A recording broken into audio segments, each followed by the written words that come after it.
মই মনিয়ে মোৰ মিনি ব্লগলৈ আপোনালোক সকলোকে স্বাগতম জনাইছোঁ। এয়া মই এইপিনে সৰু আলুগুটি কাটি আছিলোঁ, সৰু আলুৰ ভাজি বনাবৰ বাবে।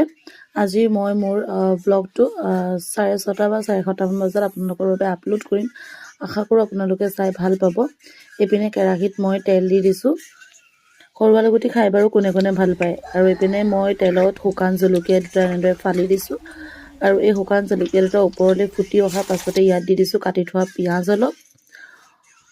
আৰু এতিয়া মই পিঁয়াজখিনি কালাৰটো চেঞ্জ হোৱালৈকে হাতাখনেৰে ভালদৰে লৰাই ভাজি ল'ম। তাৰপাছতে দি দিম কাটি থোৱা সৰু আলুগুটিখিনি। সৰু আলুগুটিখিনি দিয়াৰ পাছতে এইখিনি মই অকণমান লৰাই মেলি ল'ম। আৰু আজি আপোনালোকে কৈ থকা ইংলিছৰ চিননিম আৰু এণ্টনিমৰ নোটখিনি দিব বুলি কিতাপৰ পৰা আজি মই দি দিম।